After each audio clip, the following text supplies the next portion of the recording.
നമസ്കാരം. ബി.ജെ.പിക്കും പ്രധാനമന്ത്രി നരേന്ദ്രമോദിക്കുമെതിരെ രൂക്ഷ വിമർശനവുമായി കേന്ദ്ര ധനമന്ത്രി നിർമ്മല സീതാരാമന്റെ ഭർത്താവും സാമ്പത്തിക വിദഗ്ധനുമായ ഡോക്ടർ പരകല പ്രഭാകർ ആഞ്ഞടിക്കുകയാണ്. നരേന്ദ്രമോദി മൂന്നാം തവണയും അധികാരത്തിലേറാനുള്ള സാധ്യതകളെ പരകല പ്രഭാകർ തള്ളിക്കളഞ്ഞു. ബി.ജെ.പിക്ക് 230 കൂടുതൽ സീറ്റുകൾ നേടാനാവില്ലെന്നും അദ്ദേഹം അവകാശപ്പെട്ടു. ബി.ജെ.പി 370 സീറ്റും എൻ.ഡി.എക്ക് 400 സീറ്റും നേടും എന്ന് നേതാക്കൾ അവകാശപ്പെടുന്നതിനിടെയാണ് അദ്ദേഹത്തിന്റെ പ്രതികരണം.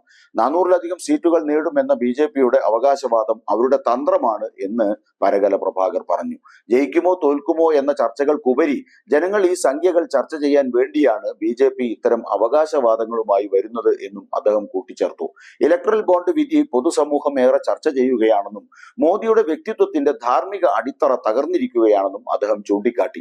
ഈ തെരഞ്ഞെടുപ്പ് ഇന്ത്യൻ പൗരന്മാരും ബി.ജെ.പി മോദിയും തമ്മിലുള്ള പോരാട്ടമാണ് എന്നും ബി.ജെ.പിക്ക് 220-230 സീറ്റുകൾ പോലും നേടുന്നത് വളരെ ബുദ്ധിമുട്ടായിരിക്കും എന്നും അദ്ദേഹം കൂട്ടിച്ചേർത്തു. അധികാരത്തിലുള്ളവർക്ക് അടിത്തട്ടിലെ സ്ഥിതിഗതികൾ മനസ്സിലാക്കാൻ പ്രയാസമാണെന്നും തെലങ്കാനയുടെ കാര്യം ഉദ്ധരിച്ച് അദ്ദേഹം പറഞ്ഞു.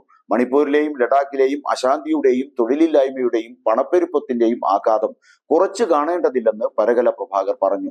നഗരപ്രദേശങ്ങളിൽ നിന്നുള്ള ആളുകൾ ഗ്രാമപ്രദേശങ്ങളിലേക്ക് മടങ്ങുകയാണ്. യുദ്ധമാണെന്നും മരിച്ചേക്കാമെന്നും അറിഞ്ഞിട്ടും ഇന്ത്യൻ യുവാക്കൾ ഗാസ, റഷ്യ, ഉക്രൈൻ എന്നിവിടങ്ങളിലേക്ക് പോകാൻ തയ്യാറാവുകയാണ്. അത്രമാത്രം ഗുരുതരമായ തൊഴിലില്ലായ്മയാണ് ഇന്ത്യ നേരിടുന്നത്. മോദി സർക്കാർ ഒട്ടും ജനാധിപത്യപരമായല്ല പെരുമാറുന്നത് എന്നും അദ്ദേഹം കൂട്ടിച്ചേർത്തു. മോദി ഏകാധിപതിയുടെ ശൈലിയിലാണ് പ്രവർത്തിക്കുന്നത് എന്നും അദ്ദേഹം പറഞ്ഞു. 145 എംപിമാരെ സസ്പെൻഡ് ചെയ്ത മറ്റേതെങ്കിലും ജനാധിപത്യ രാജ്യമുണ്ടോ എന്നും അദ്ദേഹം ചോദിച്ചു. ഒരു വർഷത്തോളമായി മണിപ്പൂർ പോലെ സംസ്ഥാനം കത്തുന്ന മറ്റേതെങ്കിലും രാജ്യമുണ്ടോ? പ്രധാനമന്ത്രി അവിടേക്ക് പോവുകയോ മണിപ്പൂരികളുടെ ശബ്ദം കേൾക്കുകയോ ചെയ്യുന്നില്ല. സംസ്ഥാനങ്ങളുടെ അധികാരവും തട്ടിയെടുക്കപ്പെടുകയാണ്. 3 കാർഷിക നിയമങ്ങൾ പാസാക്കുന്നതിന് മുമ്പ് സർക്കാർ കർഷകരോട് 10 മിനിറ്റ് പോലും സംസാരിച്ചില്ലെന്നും പരകല പ്രഭാകർ വിമർശിച്ചു.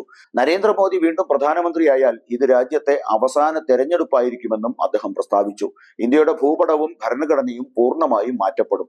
കൊലപാതകങ്ങൾ, പാകിസ്ഥാനിലേക്ക് ആളുകളെ അയക്കൽ എന്നിവ ചെങ്കോട്ടയിലെ പ്രഖ്യാപനങ്ങളാകും. മണിപ്പൂരിലും ലഡാക്കിലും നടക്കുന്നത് അനിവാര്യമായും രാജ്യത്തുടനീളം സംഭവിക്കുമെന്നും അദ്ദേഹം പറഞ്ഞു. മോദിക്ക് 230 സീറ്റുകൾ ലഭിച്ചാൽ ബി.ജെ.പി സഖ്യത്തിൽ സർക്കാർ രൂപീകരിക്കാൻ സാധ്യതയില്ലെന്നും മറ്റൊരു പാർട്ടിയും മോദിയെ പിന്തുണയ്ക്കില്ല എന്നും അദ്ദേഹം പ്രവചിച്ചു. ഇന്ത്യയിലെ വരുമാന അസമത്വത്തെക്കുറിച്ച് സംസാരിച്ച പരകല പ്രഭാകർ അദാനിയുടെ ഉദയവും മോദി സർക്കാരിന്റെ രൂപീകരണവും സമാന്തരമായിരുന്നു എന്നും ചൂണ്ടിക്കാട്ടി.